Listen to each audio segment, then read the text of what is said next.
एक बार श्री नारद जी महाराज प्रभु के नाम का संकीर्तन करते हुए, विचरण करते हुए से वैकुंठ लोक की ओर गए। नारायण नारायण श्रीमन नारायण नारायण नारायण नारायण नारायण भजमन नारायण नारायण नारायण। देखो, संत कौन है? जो किसी को उपदेश दे वो संत नहीं होता। जो संसार को संवारे वो भी संत नहीं होता। सबसे पहले संत अपने आप को संवारता है। जो अपने मन का गुरु होता है वही संत होता है। नारद जी जब संकीर्तन करते हैं तो क्या कहते हैं? नारायण श्री नारायण भजमन नारायण नारायण नारायण। अपने मन को कहते हैं, मेरे मन तो उस परम पिता परमात्मा का भजन कर।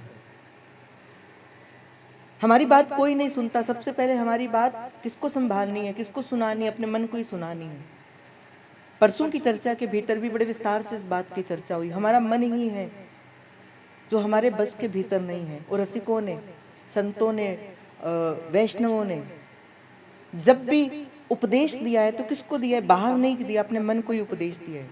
रे मन रसिकन संग बिना रंच न उपजे प्रेम। अपने मन से कह रहे, रे मन, कि रसिकों के संग के बिना भीतर प्रेम नहीं प्रकट होता। भीतर श्री जी से मिलने की ललक, श्री जी से मिलने की वो जो भाव है वो जागृत नहीं होता। वो कब जागृत होगा? जब हमारे मन ही उसके अनुकूल बनेगा, जब हमारा मन उसके अनुसार अपने जीवन को चलाएगा। इसलिए कहा, मन ही मिलाए राम से, मन ही करे फजीत। इसलिए सब रसिकों ने एक मत होकर जो सबसे पहले उपदेश दिया है वो अपने मन को ही दिया है। जब लगेगा, आपका मन ही लगेगा भजन में। और अगर मन भजन में नहीं लगा तो चाहे किसी भी प्रकार की क्रिया को करते रहो, चाहे कितने भी प्रकार के पद गायन को क्यों ना करते रहो, चाहे कितनी भी प्रकार की सेवा को क्यों ना करते रहो, अगर आपका मन उस भजन के भाव के अनुकूल नहीं है, तब चाहे वो जितनी भी क्रिया है वो केवल और केवल शारीरिक क्रिया है। वो भक्ति के भाव में आप बहुत आगे नहीं बढ़ सकते। इसीलिए सबसे पहले मन को भक्ति में, तन को भी भक्ति में लगाया जाता है, पर पहले मन को भी भक्ति में लगाया जाता है। आप खुद विचार करो, आप कई बार किसी स्थान पे होते हो, किंतु आप उस स्थान पर होते हुए भी कई बार उस स्थान पर नहीं होते हो। फिर आपको कोई हिलाता है और पूछते हो कहाँ हो? जब भी सन्मुख वो जीव खड़ा है, पूछा जाता है तुम कहाँ हो? तो कहते अच्छा, मैं मन से कहीं और पे था, मेरा मन कहीं और था। और मुझे ऐसा लगता है कि जहाँ पे हमारा मन होता है हमारी उपस्थिति भी वहीं होती है। आवश्यक नहीं है कि आप तन से किसी के समीप रहें। तन से सामीप्य को समीपता नहीं कहा जाता। कई बार ऐसा होता है कि हमारे पास ही कोई जीव रहता है, ताउम्र हम उसके पास रहते हैं, किंतु हमारा मन उसके साथ नहीं मिलता। तो जब हमारा मन उसके साथ नहीं मिलता तो निकट रहता हुआ भी जीव बड़ी दूर सा प्रतीत होता है। और कई बार होता है कि कोई जीव हमसे बहुत दूर होता है किंतु हमारा मन उसके साथ मिल जाता है, हमारी आत्मा उसके साथ मिल जाती है। तो चाहे वो जीव हमसे कितनी भी दूर क्यों ना रहता हो, वो हमें अपना सा लगता है, उसके साथ हमारा सामिप्य बनता है, उसके साथ हमारा अपनत्व होता है। वो क्या है? क्योंकि आपके मन ने उसको अपना बना लिया, उसके सानिध्य को आपके मन ने स्वीकार कर लिया, उसके प्रेम को आपके मन ने स्वीकार कर लिया। इसलिए मुझे ऐसा लगता है कि मन की समीपता ही जीव के निकटता का कारण बनती है। अगर आप मन से किसी के समीप हो तो आप सच में उसके समीप हो, और अगर आप मन से किसी के समीप नहीं हो तो चाहे कोई जीव बिल्कुल निकट भी क्यों ना हो, अगर उसकी मन की समीपता नहीं है तो वो आपके समीप नहीं है। इसलिए मन को समझाना सबसे पहले कि रे मन, तो सबसे पहले श्री हरि के चरणों का ध्यान कर। क्यों बार बार रसिकों ने कहा मन भूल मत जइयो राधा रानी के चरण। देखो प्रारंभ कहाँ से किया, रे मन भूल मत जइयो। अपने मन को ही कह रहे, रे मन। कौन है श्री जी? कि वृषभानु की किशोरी, वो तो गयन ते बोरी, प्रीत जान हूं के थोरी, तो हे राखेगी शरण। और बार बार वृंदावन के उपासकों ने, वृंदावन के रसिकों ने अपने मन को कहा, रे मन भूल मत जइयो राधा रानी के चरण। इसलिए मैं आपसे कहता हूं कि हम कई बार नाम जप करते हैं, कैसे राधा रानी के चरणों की समीपता, कैसे अपने मन को देखो, हमारा मन कैसा है, हमारे मन के भीतर कौन रहता है, हम जिसका चिंतन करते हैं, जिसका हम चिंतन करते रहेंगे उसी का ही अधिकार हमारे मन के ऊपर हो जाएगा। आप कहोगे ये कैसे संभव है? हाँ बिल्कुल संभव है। आप जिसका चिंतन करते रहोगे, आप जिसके बारे में विचार करते रहोगे, जिसके बारे में सोचते रहोगे, आपका मन के ऊपर उसी का ही अधिकार हो जाएगा। आप संसार का चिंतन करो, आप धन का चिंतन करो, आप काम का चिंतन करो, आप क्रोध का चिंतन करो, आप अहमता का चिंतन करो, आप ममता का चिंतन करो, आप संबंध का चिंतन करो, आप सब जिसका चिंतन करोगे, देखना आपका मन उसके पास ही भटकता रहेगा, उसके इर्द गिर्द ही भटकता रहेगा। क्यों रसिकों ने कहा है कि रे मन तू सदा सदा युगल के नाम का सतत चिंतन कर। क्यों कहा? कोई तो कारण होगा कि सेवक जी महाराज ने कहा, श्री हरिवंश चंद्र शुभ नाम, सब सुख सिंधु प्रेम रस धाम। और उसके बाद अगली पंक्ति में कहते, याम गति विसरे नहीं, कि आठों याम अर्थात 64 घड़ी, 8 पहर और 64 घड़ी के भीतर मैं ये श्री हरिवंश नाम के सामीप्य में रहूं, इस श्री हरिवंश नाम के समीप रहूं, ये नाम मेरे जीवन का श्रृंगार बन जाए, ये नाम मेरा अपनत्व हो जाए। क्यों रसिकों ने इतना कहा है? क्योंकि बार बार चिंतन करने से आपका मन उसके अनुकूल बन जाएगा, और जिस दिन आपका मन उसके अनुकूल बन जाएगा, देखना फिर भजन करना नहीं पड़ेगा, फिर भजन हो जाएगा। सबसे पहले साधक क्या करता है? नाम जप प्रारंभ करता है। वो नाम जप के कारण पहले वो स्वयं थोड़ा प्रयास करता है। उस प्रयास में क्या होता है? कभी तो नाम जप होता है, कभी छूट भी जाता है। संसार का संग मिलने से जीव के भीतर जो नाम के साथ जो निकटता थी वो छूट जाती है। आप में से पिछले रविवार भी मुझे कईयों ने प्रश्न किया था कि जब हम कार्य में होते हैं, भूल जाते हैं कि हमें नाम जप करना है, फिर हमें याद आता है कि नहीं नहीं हमें तो नाम जप करना था, मन में बड़ी ग्लानि होती है। कोई बात नहीं, घबराना नहीं, हमारे प्रभु बड़े दीन दयाल हैं, प्रभु बड़े अंतर्यामी है, घबराना नहीं।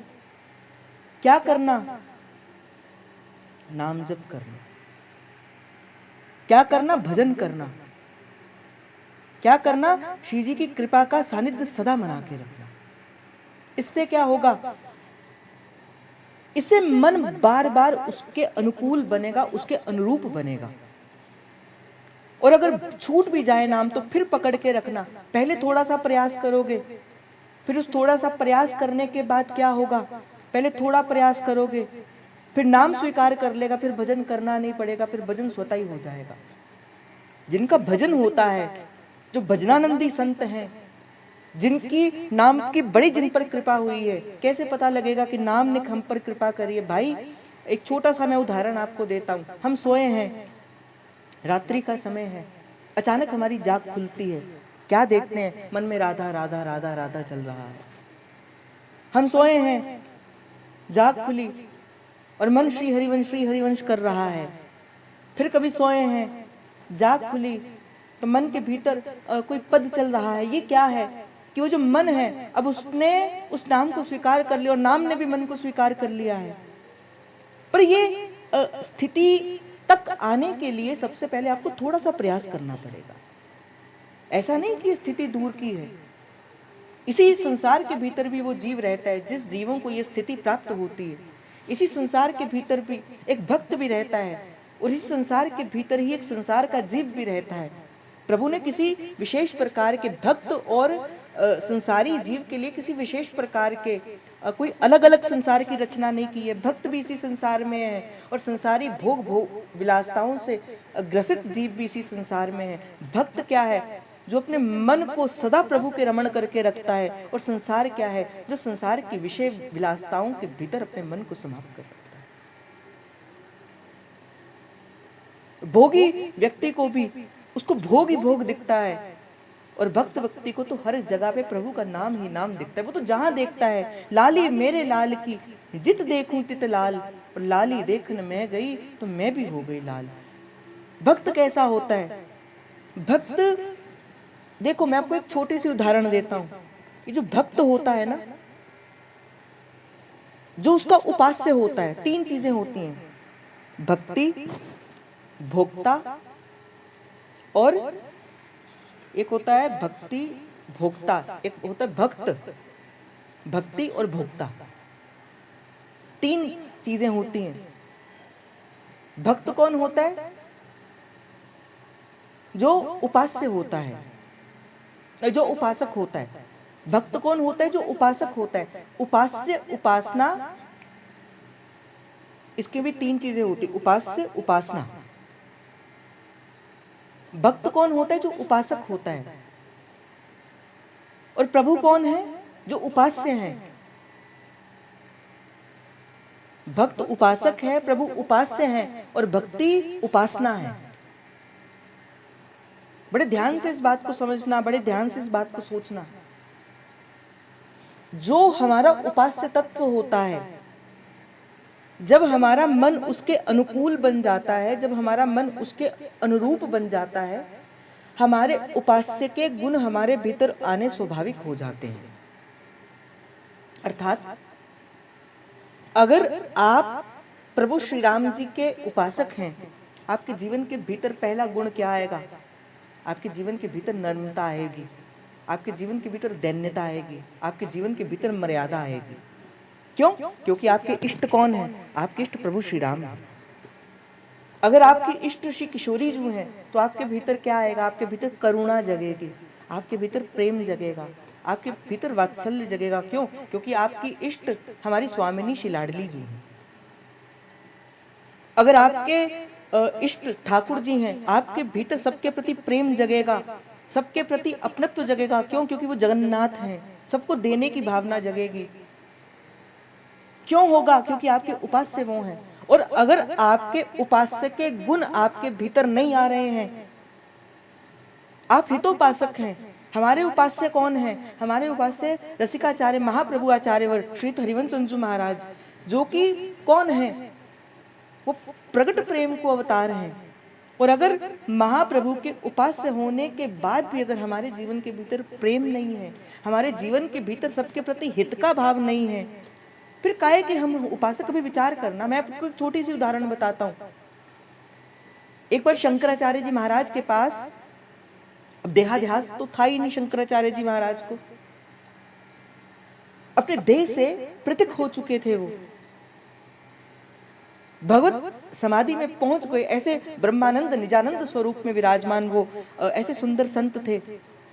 एक यवन उनके पास आया और यवन ने आकर कहा कि मैं एक छोटा सा यज्ञ करना चाहता हूं और उस यज्ञ के भीतर मुझे एक व्यक्ति की बलि चाहिए, और वो ऐसा व्यक्ति होना चाहिए जो सारे संसार में जिसके जैसा कोई दूसरा व्यक्ति ना हो। और मुझे ऐसा लगता है कि इस समय आपके जैसा पूरे संसार में कोई दूसरा व्यक्ति नहीं है, इसलिए मैं चाहता हूं कि आप मुझे अपना सिर दे दीजिए बलि के स्वरूप में। मैं आपके सिर को ही बलि दे देना चाहता हूं। और मैंने सुना है कि आपको अपने शरीर का कोई देहाध्यास नहीं है, इसलिए मुझे नहीं लगता कि आप मुझे मना करेंगे। शंकराचार्य जी महाराज भी भक्त थे, रसिक थे, भक्त थे, प्रकांड पंडित थे। कहा कि कोई बात नहीं, जिस दिन मैं ध्यान में बैठा हूं और जिस दिन कोई भक्त मेरे आसपास ना हो, मेरा कोई शिष्य मेरे आसपास ना हो, तुम उस समय मेरे पास आना और मेरे शीश को काटकर तुम चले जाना। ऐसा ही एक दिन घटना घटी। आश्रम में कोई भी नहीं था। वो यवन आया हाथ में नंगी तलवार को लेकर। उस समय क्या था, शंकराचार्य पाद का एक शिष्य था जो उस समय गंगा स्नान करने के लिए गए हुए थे। उनको गंगा स्नान में अपशकुन होने प्रारंभ हो गए। उनको लगा कि इस समय कुछ ना कुछ ऐसा होगा कि जो नहीं होना चाहिए। वो आश्रम में जाकर देखते हैं कि एक यवन अपने हाथों में नंगी तलवार लेकर बैठा है, और वो जो उपासक थे, वो जो शिष्य थे, वो नरसिंह भगवान के, वो नरसिंह भगवान उनके इष्ट थे, वो उनके उपासक थे। जैसे उन्होंने देखा कि उस यवन के हाथों में नंगी तलवार है, उन्होंने अपने इष्ट का स्मरण किया और वो इष्ट का गुण अपने भीतर आ गया और सिंह का स्वरूप धारण करके उस यवन के चीथड़े चीथड़े कर दिए, मार दिया उस यवन को। इसका अर्थ क्या है कि आपका जो उपास्य तत्व है, आपका जो उपासक है, आपका जो उपास्य है, जो उपासक होता है, उसके भीतर अपने उपास्य के गुण का आना स्वाभाविक है। आप हितोपासक हैं और आप किसी को क्षमा करना नहीं सीखते, आप किसी से प्रेम करना नहीं सीखते, तो अर्थात अभी हित का स्वरूप पूर्ण रूप से आया नहीं। पर ऐसा नहीं कि किसी से भी दैहिक प्रेम बनेगा ना, मैं अपनी इस बात को बिल्कुल विशुद्ध कर दूं। दैहिक प्रेम का अर्थ नहीं यहाँ पे कहा गया। यहाँ पे प्रेम कहा गया कि उसके हित की भावना अगर आपके भीतर नहीं आई, तो अर्थात क्या है कि आप अभी इस भाव में आगे बढ़े नहीं। इसलिए देहाध्यास, इसलिए अपने उपास्य के गुण आने आपके जीवन के भीतर स्वाभाविक है। ध्यान से सुन रहे हो कि नहीं सुन रहे हो? ध्यान से सुन रहे हो ना? देखो, चर्चा बड़े ध्यान से सुना करो, एकाग्रता से सुना करो, क्योंकि ये प्रसाद है प्रभु का, ये प्रसाद है प्रभु का। तो मैं आपसे ये कह रहा था कि जो संत होता है उसके भीतर कोई गुण होते हैं। अब नारद जी अपने मन से कह रहे हैं, रे मन भज मन नारायण, नारायण प्रभु तू मेरे मन, तू उस नारायण का जप कर। और संत का एक गुण होता है, संत जिसके पास बैठता है फिर उसे संत ही बना देता है। संत जिसके पास बैठता है उसे संत ही बना देता है। कहते हैं ना, संत में और पारस में बड़ो अंतरो जान, एक लोहा कंचन करे और दूजा कर दे आप समान। संत में और पारस में यही भेद सा होता है भाई। संत जिसके पास बैठता है उसे संत बना देता है, उसके भीतर प्रभु के उस भक्ति के बीज को प्रकट कर देता है। उसके पास बैठ के जो दूसरा जीव है उसके मन को विश्राम, कैसे पता लगे हम जिसके पास बैठे हैं वो संत है कि नहीं? क्या उसका स्वरूप संत के अनुसार होगा? नहीं। क्या उसका तिलक, उसका शरीर के धारण किए हुए उसके वस्त्र संत के अनुसार होंगे? नहीं भाई। जिसके पास बैठ के मन एक परम प्रकार के विश्राम को प्राप्त कर जाए, जिसके पास बैठ के मन के सारे प्रश्नों के उत्तर हो जाए, जिसके मन के पास बैठ के आपके भीतर एक विशेष प्रकार की एक शांति उपस्थित हो जाए। हाँ, अगर किसी के पास बैठ के आपका मन उस भावना की ओर चलता है तो आप कह सकते हो कि नहीं, मैं जिसके पास बैठा वो भीतर से संत है, वो भीतर से सुलझा हुआ है, वो भीतर से प्रभु से मिला हुआ जीव है। हाँ, वो मिला हुआ है, इसीलिए उसकी वाणी भी आपको प्रभु से मिलाने के लिए आई है। और संत अपनी वाणी से ही आपके भीतर वो भक्ति की उस बीज को डालता है। संत अपने सत्संग से ही डालता है। संत का औजार क्या है? संत के औजार उसके जो उसके शब्द है ना, यही है उसके औजार, जिसके द्वारा वो गढ़ता है आपको। जैसे मैं एक छोटी सी उदाहरण दूं, एक पत्थर की शिलाखंड है। अब एक उसके पास जो मूर्ति बनाता है उसके पास वो शिलाखंड आया, तो मूर्ति कहाँ है? वो तो उसके भीतर ही छिपी है। उसने क्या किया, वो जो इकट्ठा किया हुआ, जो उसमें जो बहुत सारा पत्थर था, उसने वो धीरे धीरे करके उसको हटा दिया और बीच में से मूर्ति प्रकट हो गई। इसलिए जीव तो वैसे ही ईश्वर का अंश है। संत क्या करता है? अपने शब्दों के द्वारा, ये जो आपने संसार एकत्रित किया हुआ है ना, अपने शब्दों के द्वारा वो लाठी मार मार के आपके उस भाव को हटाता रहता है और आपके भीतर से वो विशुद्ध मूर्ति प्रकट होती है जो प्रभु के चरणारविंद में समर्पित करने के योग्य बन जाती है। इसलिए संतों के औजार उसके शब्द ही होते हैं।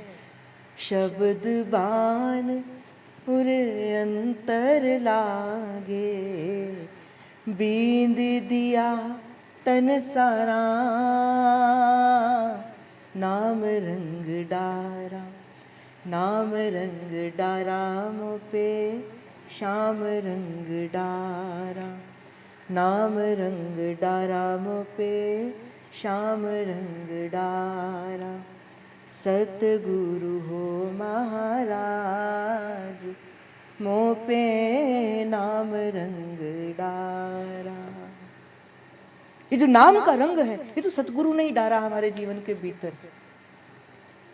हमारे जीवन के भीतर तो संसार का रंग चढ़ा था।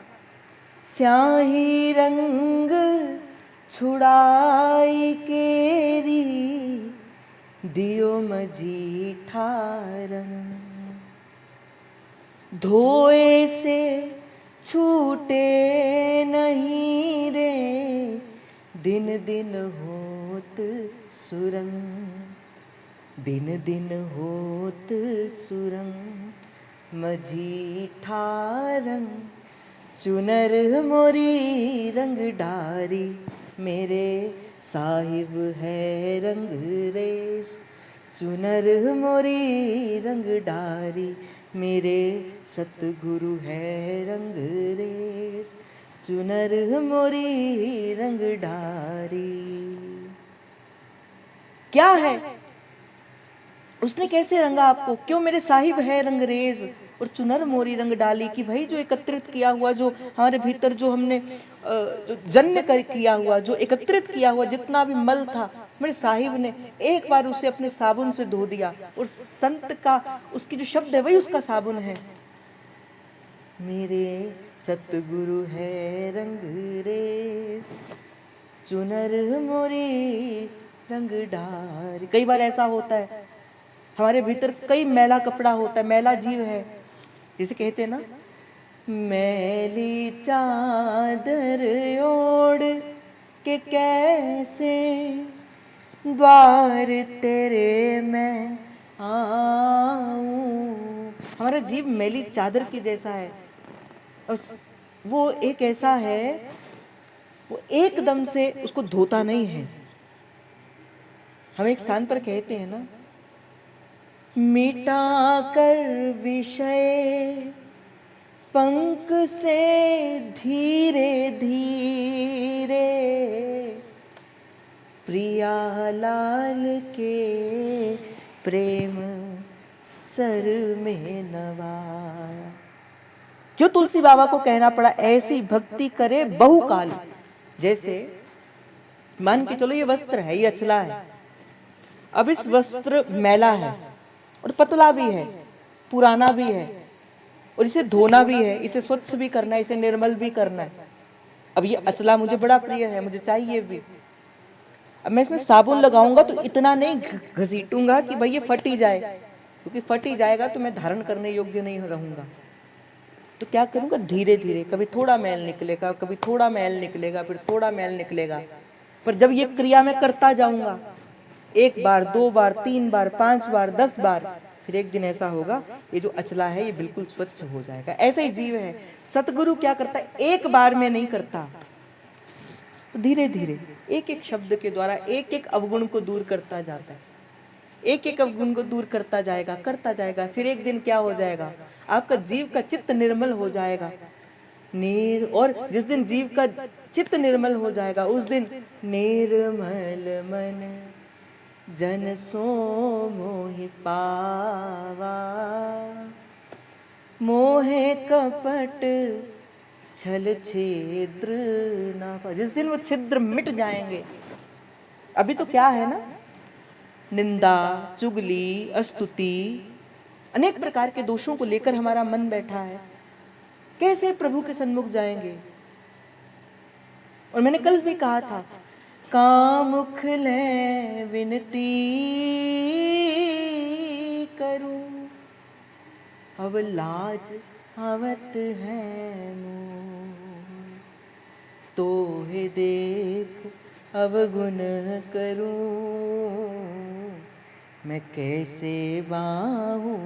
तो प्रभु मैं जानता हूं आप मेरे साथ हो, मैं जानता हूं आप पल पल मेरे साथ हो, मैं फिर भी अवगुण करता हूं। क्यों? क्योंकि मेरे मन ने स्वीकार नहीं किया प्रभु इस बात को। और मैं जैसे कह रहा था ना कि संत जिसके पास 2 घड़ी बैठे, क्यों नारद जी को श्राप मिला था? आप में से कोई मुझे बता सकता है कि नारद जी को श्राप था? किसने दिया था? दक्ष प्रजापति ने श्राप दिया था। क्यों दिया था? क्योंकि वो उनके बालक को संत बना देते थे।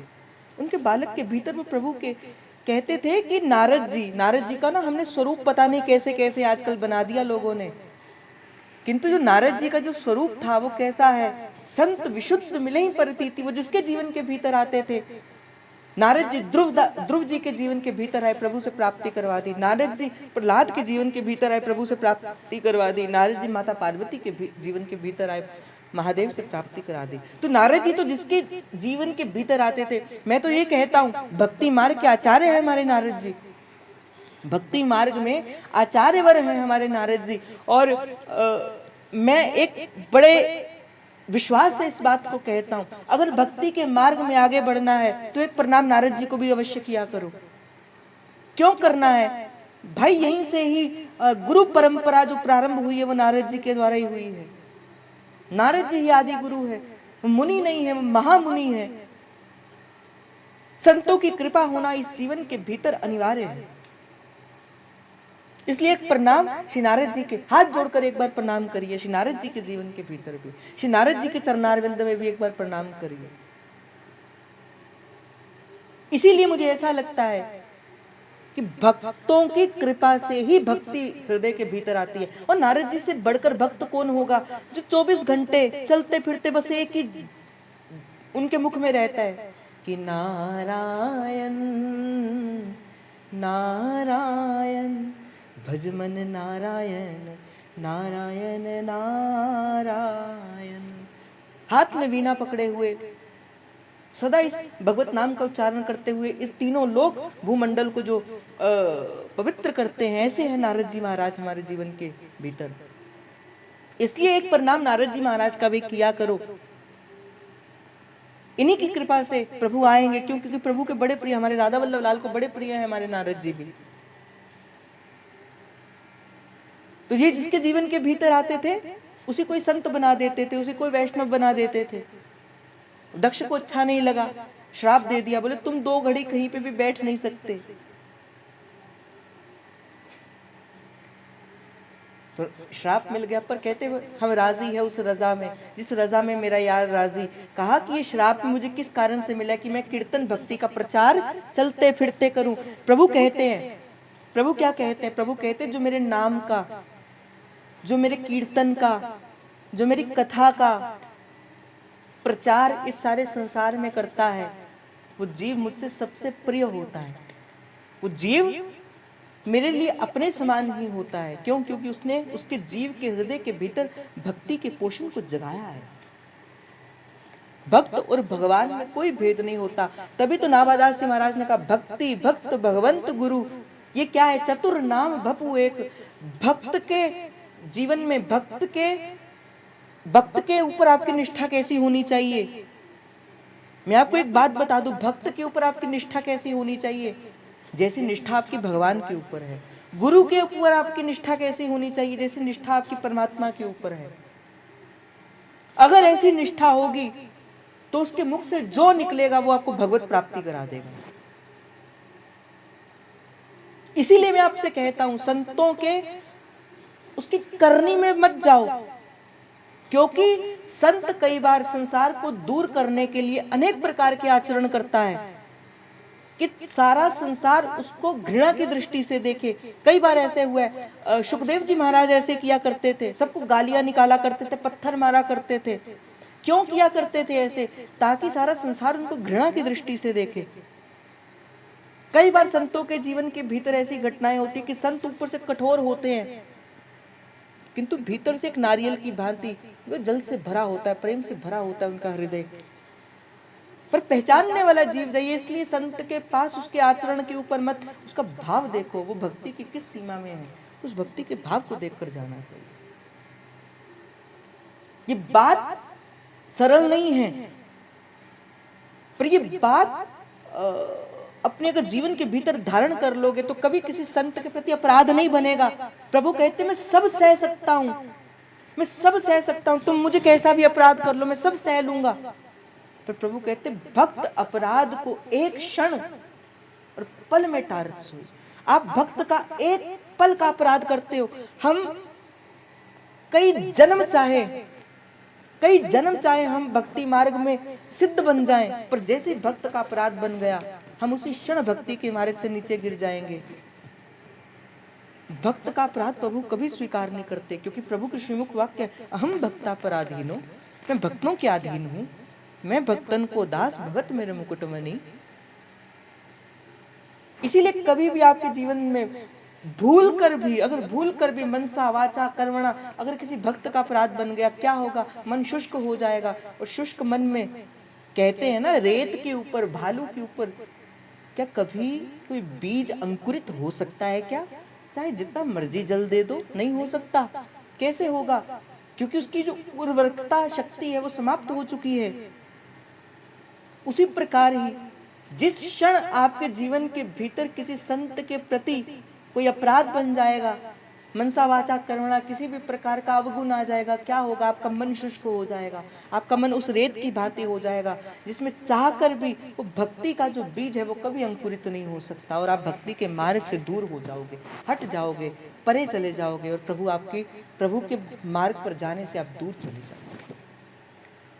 इसीलिए मैं आपसे ये कह रहा हूं कि आपसे कभी भूल कर भी कभी कोई भगवत अपराध ना बनो। क्यों? क्योंकि यही मानो कि उस संत ने जो है, क्योंकि कई बार हमारे जीवन के भीतर कभी ऐसी परिस्थिति हो जाती है, हमें कोई बता देता है कि भाई संत के जीवन के अंदर कुछ ऐसी घटना घटी, वो तो ऐसा कहते थे, वो तो ऐसा करते थे, उसने तो ऐसा कर दिया, उसने तो वैसा कर दिया। भाई उसके पीछे हो सकता है कि कोई और कारण हो, उसके पीछे हो सकता है कि कोई भगवतिक इच्छा हो सकता है कि प्रभु उसे एकांतिक सुख देना चाहते हो। कहते हैं ना प्रभु, मैं जिसे बहुत प्रेम करता हूं, कहते हैं प्रभु के श्रीमुख वाक्य है, प्रभु ने कहा कि मैं सब पहले उसको सब कुछ देता हूं, उसको सब कुछ मिल जाए ताकि वो मेरी भक्ति से छूट जाए। फिर प्रभु कहते हैं मैं उससे सब कुछ छीन लेता हूं, उसके बंधु बांधवों से भी उसका वियोग करवा देता हूं, उसका कोई अपना रहने नहीं देता, उसको अकेला कर देता हूं।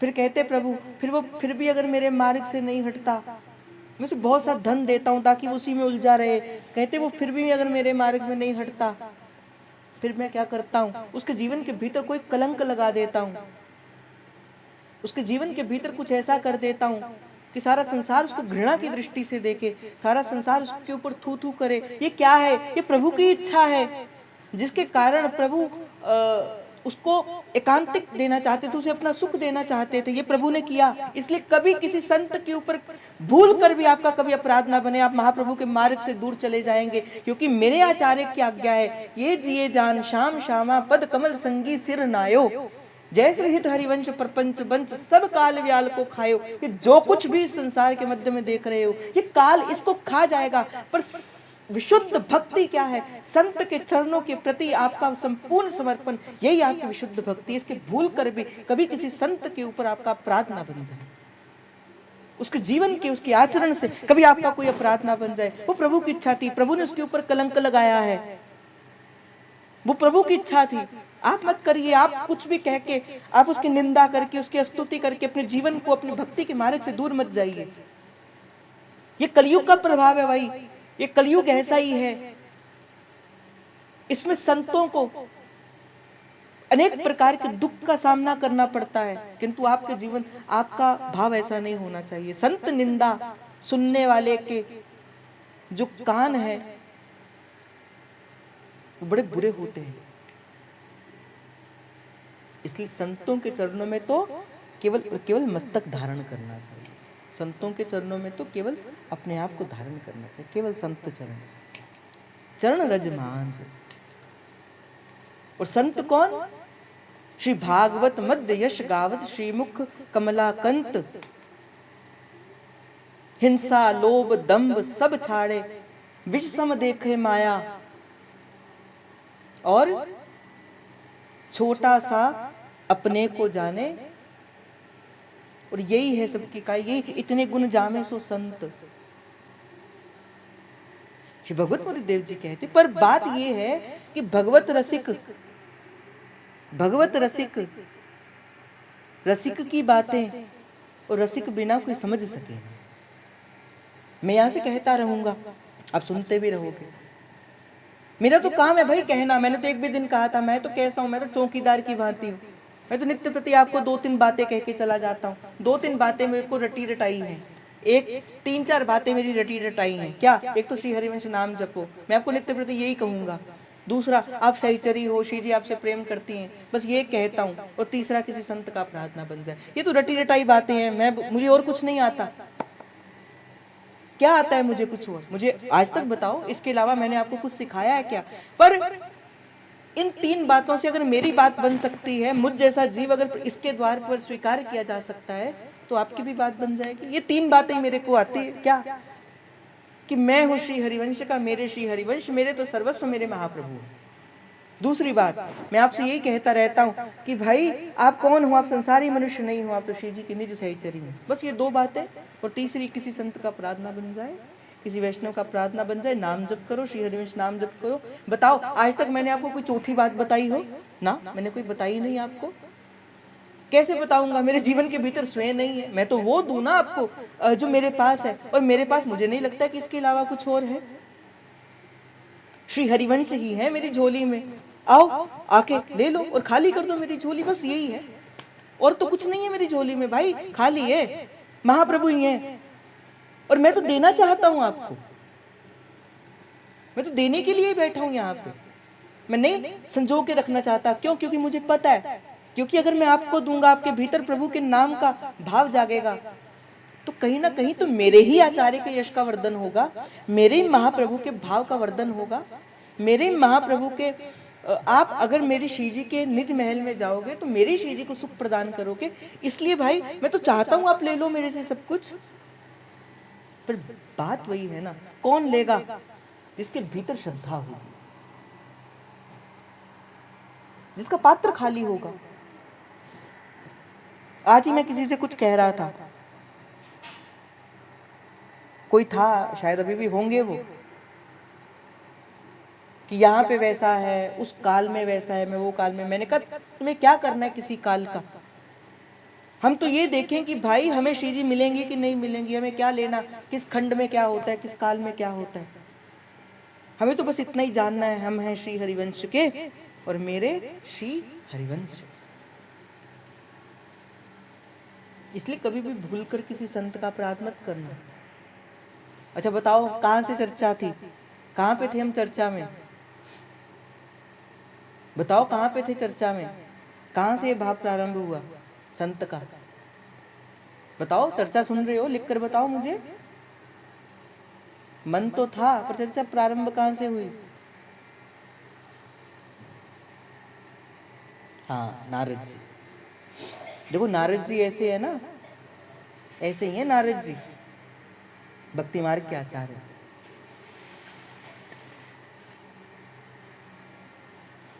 नारायण।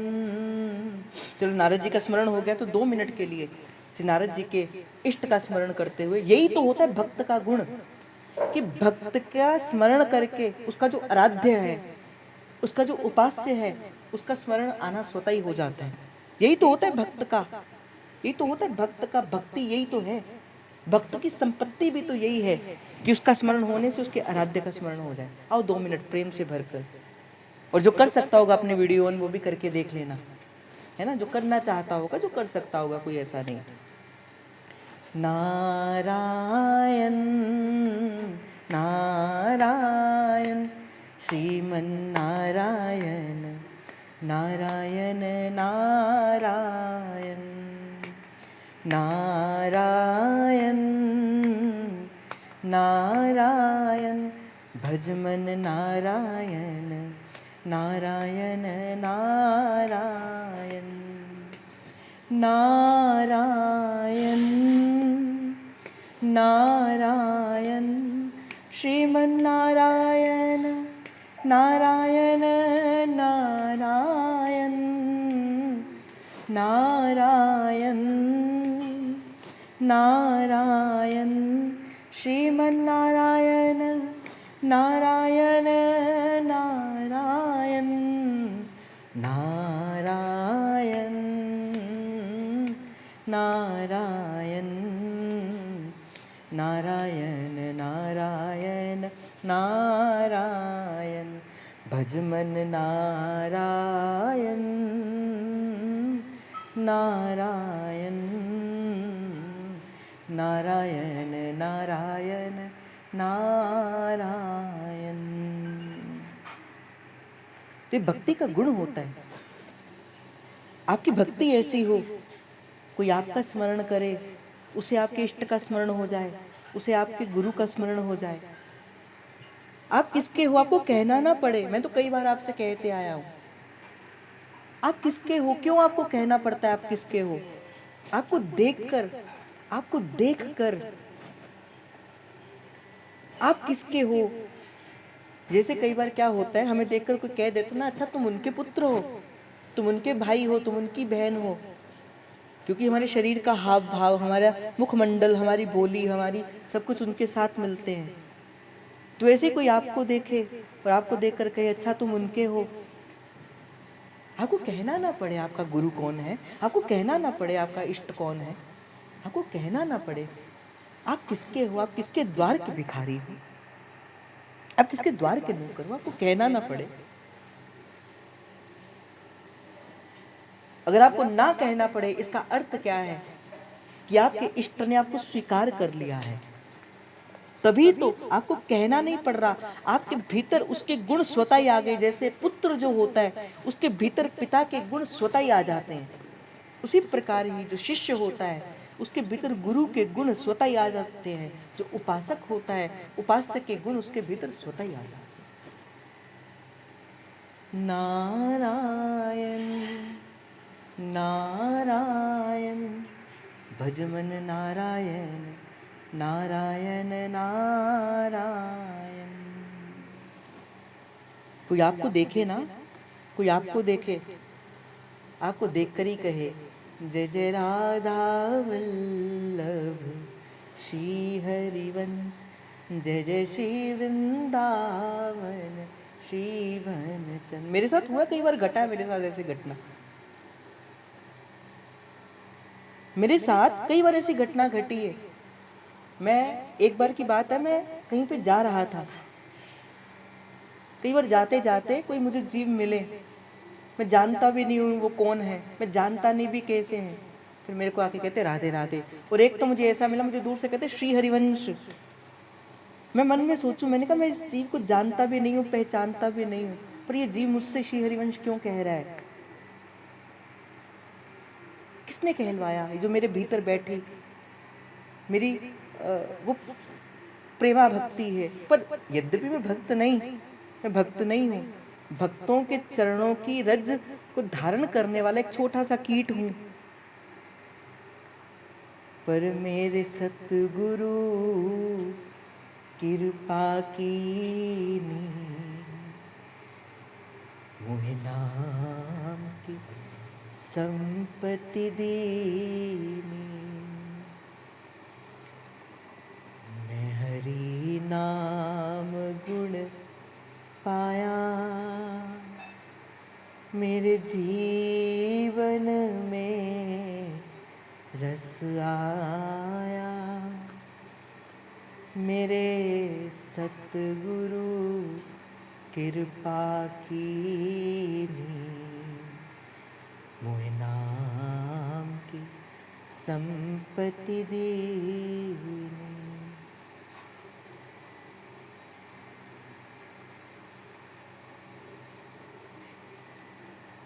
ये तो उनकी कृपा है।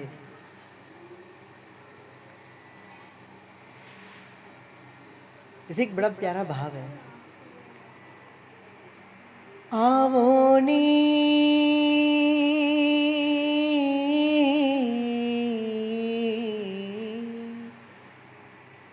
रल देवो निवधाई, आवोनी रल देवो निवधाई। मैं वर पाया रांझा मार, मैं वर पाया रांझा मार। उनको देखकर पता लगा सब तो महंगी हुंदी ए मासूमिया, सोने तां उंझ लो बथेरे हुंदे। 4 साल पुरानी घटना है, 4-4.5 साल पुरानी घटना होगी। हम कहीं बैठे थे, जैजे भी थे,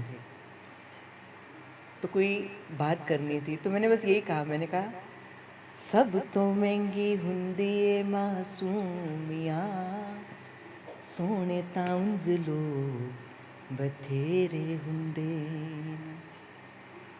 जिन्हां नूं तकीए तां तकदे रह जाइए।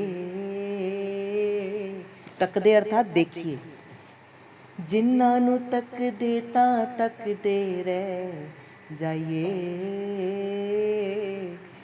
दुनिया ते कुछ खास ही चेहरे हुंदे ने, हाँ सब तो महंगी हुंदी ए मासूमिया, सोने तां उंज लोग बथेरे हुंदे ने, हाँ सब तो महंगी हुंदी ए मासूमिया। कुछ ऐसे जीव होते हैं ना जो देखने में सुंदर नहीं होते, पर उनके भीतर की जो मासूमियत होती है, जो बालपन होता है, जैसे एक जो संत होता है ना, वो बालक सा ही होता है। और पानी का बुदबुद, जैसे पानी का बुदबुदा होता है, अभी है, उसका गुण, उसका दोष, उसका क्रोध वैसा ही होता है कि जिन्हां नूं तकीए तां तकदे रह जाइए। आह सोने तां उंज लोग बथेरे हुंदे। यही है भक्ति, यही है।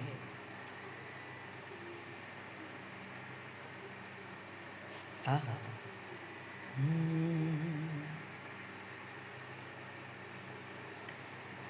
मैनू लगे राधा तू ते लाल नंद मैं, शायद इदा ही होवा तेनू पसंद मैं। कहते हैं, बड़ी प्यारी बात है, याद आवे तेरी वेखा जदों चंद मैं, कि मैं जब आपको चंद्रमा को देखता हूँ मुझे आपकी याद आ जाती है, कि याद आवे तेरी वेखा जदों चंद मैं, तू ही दिसे जदों अखां करा बंद मैं, मैनू लगे राधा तू ते लाल नंद मैं, शायद इदा ही होवा तेनू पसंद मैं। मेरी हीरिए फकीरिए नी सोनिए, तेरी खुशबू रंगीली मन मोनी। मेरे को लगता है कि मैंने ये गाना कम से कम 5 साल बाद गाया, इसलिए मुझे लिरिक्स थोड़े से भूल गए। कि मेरी हीरिए फकीरिए नी सोनिए, तेरी खुशबू रंगीली मन मोनी। कहते हैं, जब मैं आपको देखता हूँ ना, जब मैं आपको देखता हूँ, कहते जब मैं चांद को देखता हूँ, जब मैं चंद्रमा को देखता हूँ, तो उसकी सुंदरता में मुझे अपने गुरु की सुंदरता दिखती है, मुझे अपने इष्ट की सुंदरता दिखती है। तभी तो हरिवंश चंद्र है कि याद आवे तेरी मैं वेखा जदों चंद मैं। आहा, और कहते दिल में है तस्वीरें यार, तू नजर झुका और दीदार कर, याद आवे तेरी वेखा जदों चंद मैं, तू ही दिसे अर्थात तू ही दिखे कब, जदों अखां करा बंद मैं, कि मैं नेत्र बंद करता हूँ, मुझे तेरी झलक दिखती है नेत्रों के आगे। और ऐसा होता है भाई, मैंने कई बार अपने जीवन के भीतर देखा है, चाहे मुझे प्रकट में महाप्रभु का कोई भाव दिखे ना दिखे, मुझे महाप्रभु की छवि दिखे ना दिखे, पर मैं जैसे नेत्रों को बंद करता हूँ, मुझे लगता है कि महाप्रभु मेरे बिल्कुल निकट है। तू ही दिसे जदों अखां करा बंद मैं। और आपका और मेरा प्यार कैसे हो, मिन्नू लगे राधा तू ते लाल नंद मैं। हाँ, जैसे ठाकुर जी को श्रीजी प्रिय है ना, और जैसे हमारी श्री जी को लालजू प्रिय है कि जोई जोई प्यारो करे सोई मोही भावे, और भावे मोहे जोई सोई सोई करे प्यारे, शायद इदा ही होवा तेनू पसंद में। ऐसे ही गुरु और शिष्य का रिश्ता होता है। अगर शिष्य अपने गुरु से प्रेम करता है ना भाई, अगर शिष्य अपने गुरु से प्रेम करता है तो गुरु दुगना प्रेम अपने शिष्य से करता है। हाँ, एक पिता की भांति वो कहता नहीं है। पिता होता है ना, वो माता से भी अधिक प्रेम करता है अपने पुत्र से, पर हाँ हो सकता है उसका चित्त कठोर हो, पर अपने बालक को वो कहता नहीं है कि मैं तुमसे बड़ा प्रेम करता हूं। माता फिर भी कह देती है, किंतु पिता नहीं कहता। पिता कहीं चुपके से उसके लिए प्रेम का भाव रखता है अपने मन के भीतर। ऐसे ही जो शिष्य होता है वो तो कह देता है कि गुरुदेव मैं आपसे बहुत प्रेम करता हूँ, मैं आपके बिना रह नहीं सकता। पर जो गुरु होता है ना, जो अपना गुरु है, वो अपने शिष्य से उससे बढ़कर प्रेम करता है। हाँ, वो शब्दों में अभिव्यक्त नहीं करता, वो शब्दों में नहीं कहता।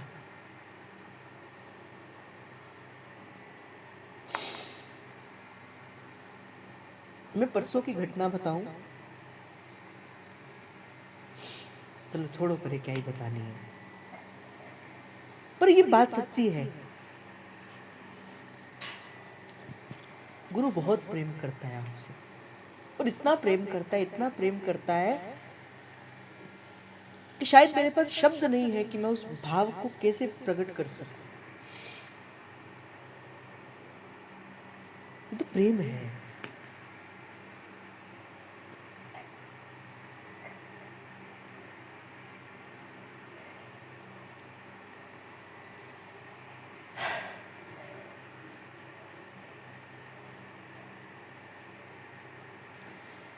तो मैं आपसे कह रहा था कि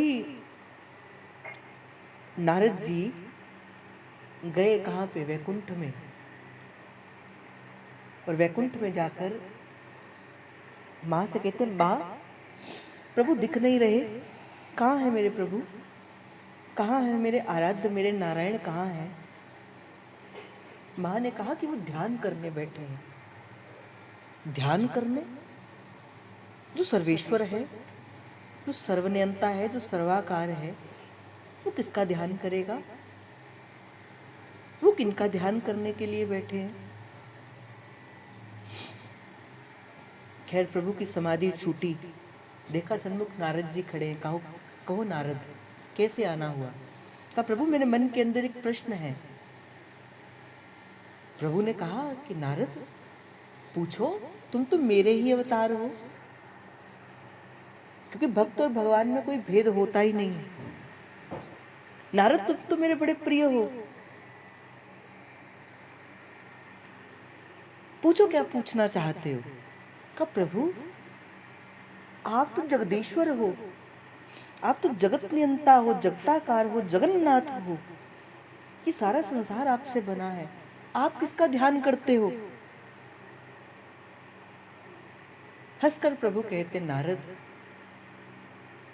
मैं अपने भक्तों का ध्यान करता हूँ, मैं अपने वैष्णवों का ध्यान करता हूँ। जो मेरे प्रिय भक्तगण हैं, जो मेरे प्रिय वैष्णव हैं, मैं सदा उनका स्मरण करता हूँ। अब नारद जी ने कहा कि प्रभु क्या वैष्णव आपसे भी श्रेष्ठ हैं क्या, जो आप उनका ध्यान करते हो? क्योंकि ध्यान तो अपने से श्रेष्ठ का किया जाता है, तो क्या वैष्णव आपसे भी श्रेष्ठ हैं क्या?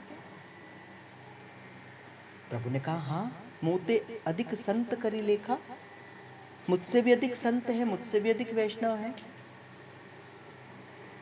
तो वो तो सबसे बड़े हैं। नारद जी ने कहा सिद्ध करके दिखाइए। कैसे मैं कहूं, कैसे मैं मानूं? आपने तो कह दिया कि मैं भक्तों का ध्यान कर रहा था और भक्त सबसे श्रेष्ठ है, इस बात को सिद्ध करके दिखाइए।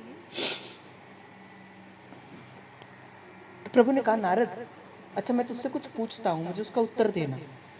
प्रभु ने कहा हाँ पूछो। नारद जी ने कहा हाँ पूछो। प्रभु ने कहा इस दुनिया, इस सारे संसार में सबसे बड़ा क्या है? नारद जी ने कहा पृथ्वी बड़ी है, पृथ्वी सबसे बड़ी है। प्रभु ने कहा कैसे बड़ी है? वो तो शेष नाग के फन पर खड़ी है, तू कैसे कहता है कि पृथ्वी बड़ी है? नारद जी ने कहा अच्छा, फिर शेषनाग सबसे बड़े हैं। बोले कैसे बड़े हैं? वो तो महादेव के कंठ में पड़े हैं, वो कैसे बड़े हैं? नारद जी ने कहा बात तो बिल्कुल सही है। वासुकी तो भगवान शंकर अपने कंठ में धारण करता है। पहले कहा पृथ्वी बड़ी है, बोले कैसे बड़ी है? वो तो शेषनाग के फन पर खड़ी है। फिर कहा शेष बड़े हैं, बोले कैसे बड़े हैं? तो महादेव के कंठ पर चढ़े हैं। तो कहा बोले महादेव बड़े हैं, बोले कैसे बड़े हैं?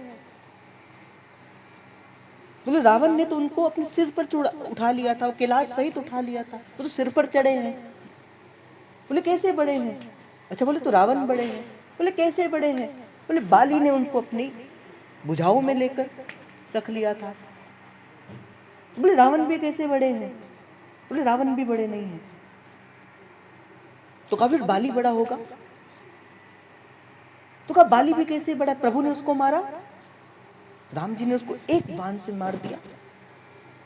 फिर आप बताओ बाली भी कैसे बड़ा है? अब नारद जी ने कहा देखो प्रभु, राम भी तो आप ही थे, इसका मतलब आप सबसे बड़े हो। प्रभु ने कहा मैं भी कहां बड़ा हूं नारद, तुम मुझसे सबसे बड़ा कहता है, पर मैं आपको तुझे अपना भेद बताऊं, मैं तो भक्तों के हृदय में रहता हूं। कहाँ रहता हूं मैं भक्तों के हृदय में रहता हूं। जो मेरा विशुद्ध भक्त होता है, मेरा निवास कहाँ है नारद? मैं सत्य कहता हूं, ना हम वसामि वैकुंठे न योगी न हृदयश्च। मैं वैकुंठ में नहीं रहता, मैं क्षीर सागर में नहीं रहता, मैं गोलोक में नहीं रहता, मैं कहीं नहीं रहता। ना हम वसामि वैकुंठे योगी न हृदयश्च मद्भक्ता यत्र गायन्ति नारद तत्र तिष्ठामि नारद। नारद, मेरे जो विशुद्ध भक्त है ना, जो वो प्रेम से भरकर मेरा गायन करते हैं, मेरा स्मरण करते हैं, मुझे अपना बनाते हैं, मुझे पुकारते हैं, ऐसे विशुद्ध भक्त जिसने अपना संपूर्ण जीवन मुझे पर ही आश्रित करके रखा है, नारद मैं सत्य कहता हूं, मैं उन भक्तों के हृदय में निवास करता हूं। भक्तों का हृदय मेरा घर है। इसीलिए मोते अधिक संत करी लेखा, मुझसे भी अधिक अगर कोई है इस संसार में तो वो मेरे भक्त है, मेरे रसिक है। और हमारे इस निकुंज, नवनिवृत्त निकुंज की उपासना में तो महाप्रभु ने खुले तौर पर कहा, पहले रसिकन कृपा करी,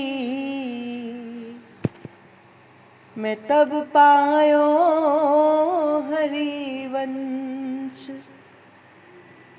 तब हरिवंश कृपा करी,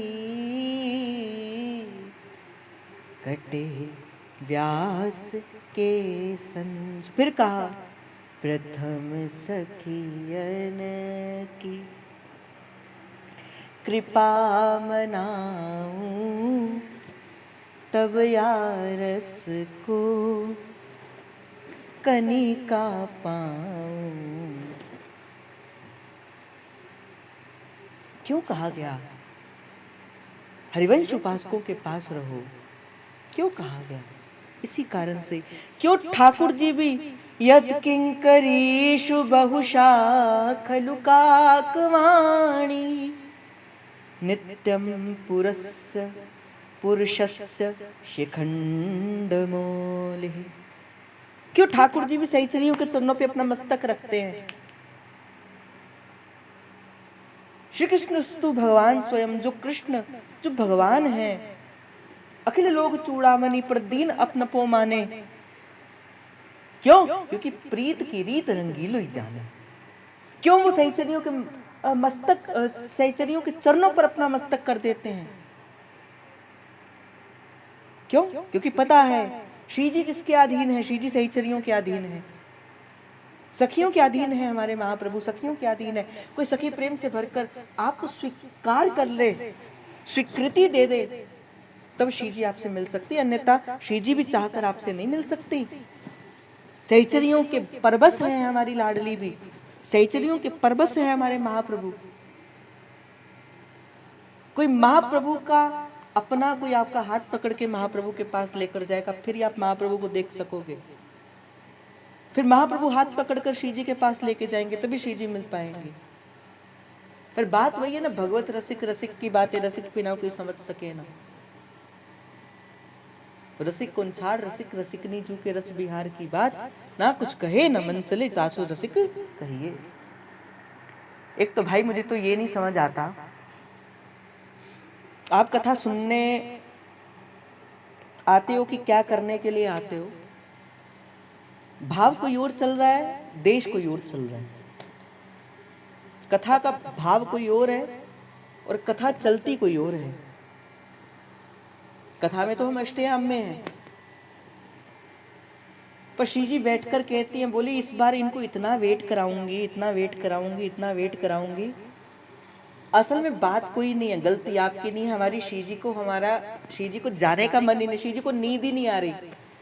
असल में श्री जी, अब देखो ना, मैं बताता हूँ, अब मुझे नींद नहीं आती, मैं कंप्यूटर पे या कुछ पढ़ लेता हूँ, मुझे नींद नहीं आती। अब रात को मैं जागता रहता हूँ 12, 1, 2, हाँ कुछ पढ़ता हूँ, खराब नहीं करता, या पढ़ता हूँ या कुछ भी करता हूँ, पर नींद नहीं आती मुझे। अब श्री जी संग रहती हैं, अब श्री जी को भी वैसा ही हो गया, अब श्री जी को भी नींद नहीं आती।